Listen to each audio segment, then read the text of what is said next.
to realize the original attributes of our soul by removing mithyatva and kashaya, and thereby freeing it from bondage of karma. Karma exists because I am in kashaya and I am in mithyatva. That's why karma exists. So only way you can remove the karma is, there is no way you can remove the karma. If you remove your kashaya and mithyatva first and then kashaya, then karma is going to be removed. But if you try to remove karma, only karma, then there is no way you have any power to remove the karma. That one you have to keep in mind. You can remove the karma only by removing mithyatva and kashaya. Then there is no other way you can do it. Now, here are all these things. What is soul? What are their attributes? Mithyatva. That one we will take it one thing at a time in future workshops and see how you can understand that. Once you understand it, then there is a hope, and you agree. Once you understand, and then you can become more spiritual person or less kasayful and no mithyatva. Okay, those things go hand in hand. All right, and one can obtain the state of total freedom or pure consciousness is with your own practice, with your own purusharth. All right, and nobody else can do it. All right. So that's where you have to be. All the universal substances, the knowledge, the 6 dravyas, 7 or 9 tattvas, and the whole karma relationship that we will be talking about it. But keep that thing in mind only to understand this one for myself. All right, it's nothing for others. Others have to do it their own.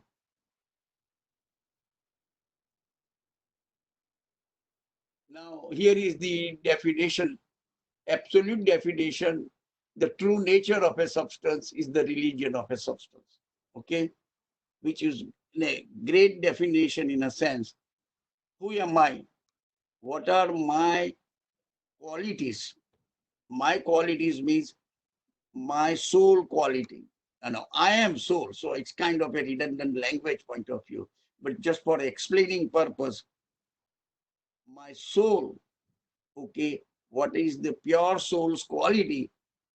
Okay, as long as I remain in that qualities,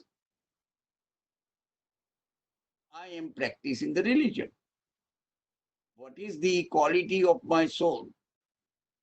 Ananta darshan, ananta gnan, ananta charitra, okay, ananta vidyata. What all these 4, 5 qualities, what you're seeing it, okay? Those are the qualities. Am I living that way? Then I am actually a free person. Free in a sense, it's what Keval Jnani person is. From practical point of view, any activity of body, mind, and speech which removes mithyatva and reduces kashaya, anger, ego, okay, it is called a religious person.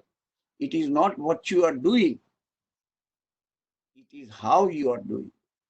Okay, you can go and help others, you can go and meditate, or you can go and pray God in the temple.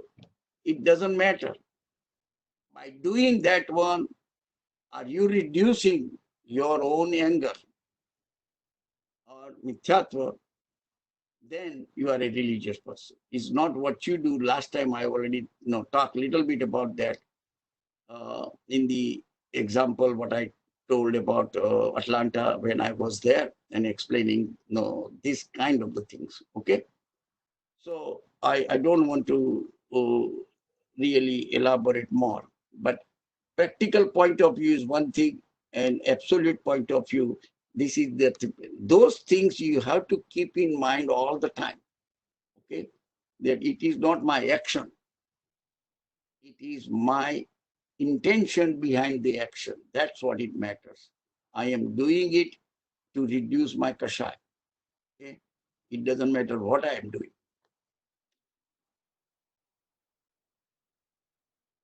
Now, this is a little bit important chart in a sense, just to explaining you in a different manner.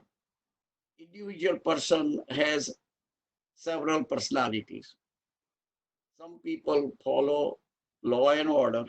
Wherever they live, you must follow the law and order. That is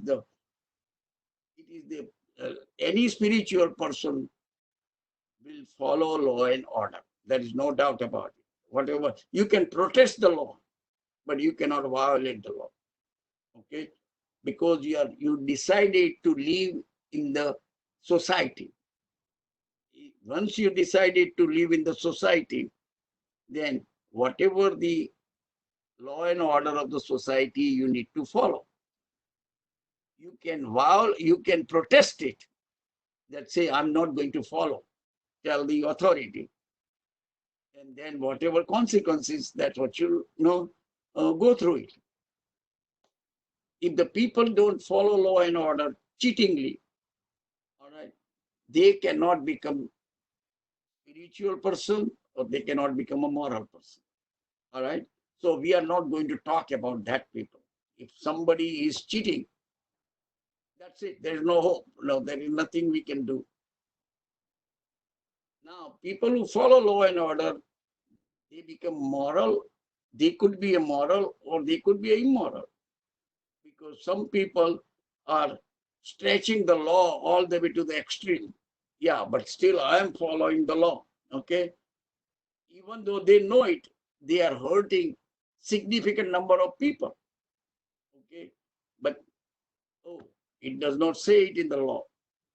So you got to judge yourself. Are you all your action is a moral action or not? Okay. It's not only within the law and order, but it is also proper and moral. If you are in a business, okay, make sure you take a reasonable profit. If you are no let somebody borrow money from you, then you take a reasonable action. If you take the advantage of the environment, sometimes, okay, that, oh, well, I'm the only person has this product or this kind of the environment and I can charge anything I want to, all right, then you could be following law and order, but you are a hell of a immoral. Okay, again, those kind of the definitions, you have to be your own judge and you are implementing that one. Now, the last one I told you, even a moral person could be spiritual, or spiritual you call it, or religious, okay, and non-spiritual. Sometimes people use the religion in such a loose way. That's why I'm using the word spiritual. And spiritual means in a true sense religious. Okay, that's what I call the spiritual, in a true sense religious.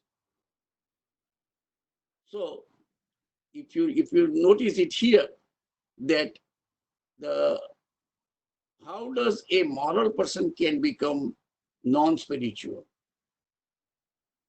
That is one thing you have to keep in mind, that spiritual person is not a result-oriented person. Non-spiritual person is a result-oriented person. Spiritual person, he is getting all his happiness doing the things, while non-spiritual wants to see, I invested so much, did I get this much benefit? Or I am teaching all these people over here, do they really learn anything or not? Okay, learning is one thing, but if I find only 5 people showed up and I said, look, here I'm putting all this effort and only this community does not deserve it, whatever kind of the internal what I feel it, okay, then I'm a moral person because I'm teaching these things, okay, without any expectation, but I'm expecting the result. Yeah, at least there should be anyway, this many people should take the benefit of it. And if they are not taking it and I feel hurt, in a sense, I'm trying to tell you, then I am not a spiritual person. To be spiritual, it doesn't matter is a one person there or no, few hundred people are there or whatever it is. It doesn't matter. Okay. You do with the same enthusiasm to teach, whether one person is listening or so many number of people are listening. All right. So that's the spiritual and non-spiritual difference from morality.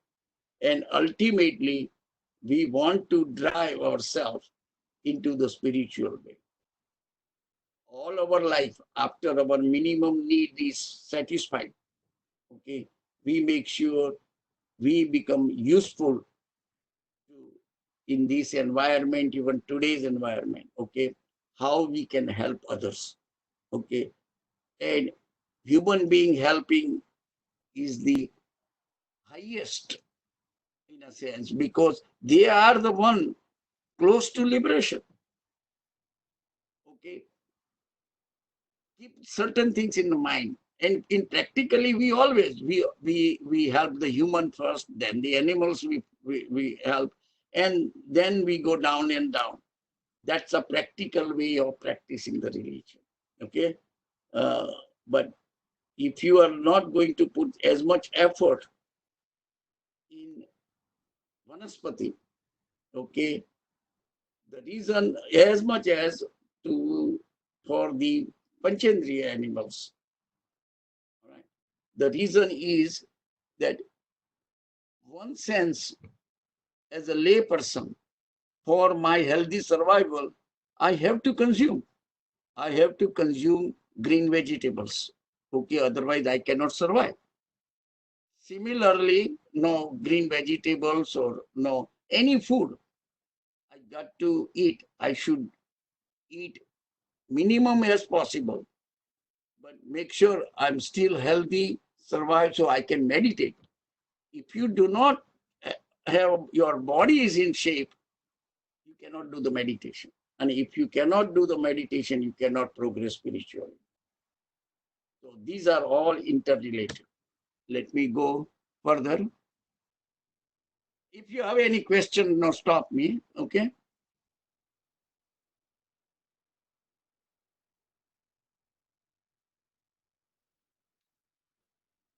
Now, this morality and spirituality, I put it in the word here, that conduct in accordance with the guidelines prescribed by Arihant or Tirthankar.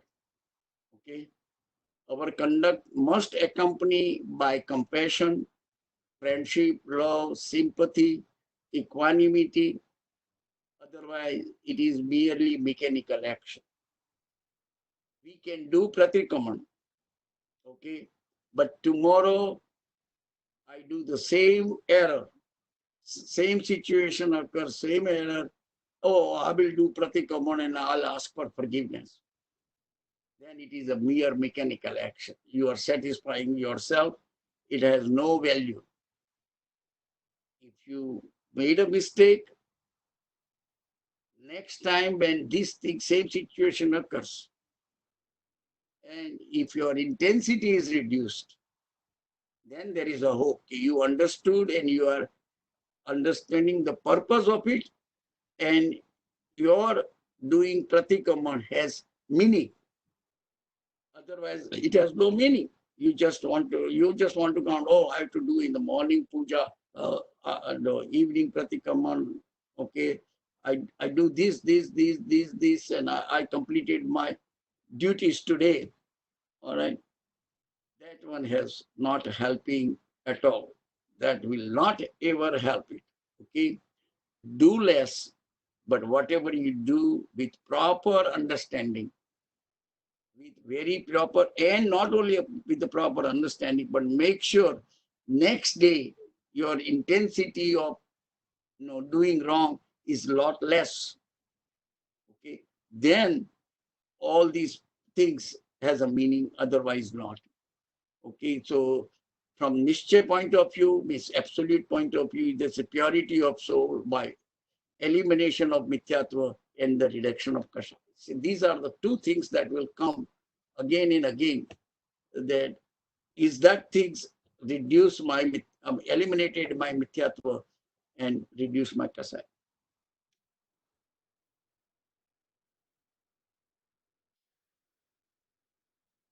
Now, this is the last chart.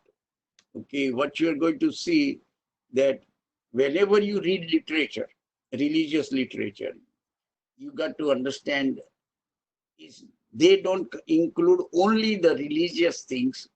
It includes significant other information, history of the society, ritual aspect of the society, cultural norms, morality of an individual and of the society.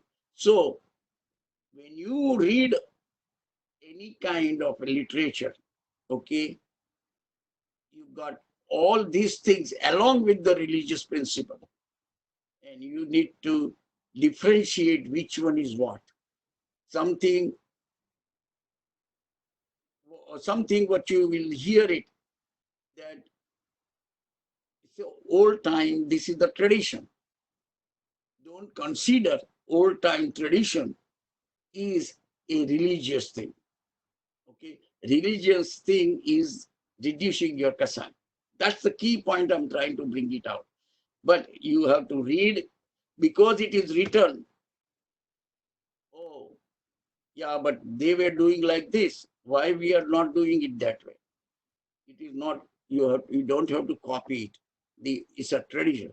You only practice the religious principles. And that's what we discuss it in the fundamentals of Jainism presentation. If you have any questions, no, we would like to keep it for 15 minutes. Otherwise, we can conclude. If you have any question, anything,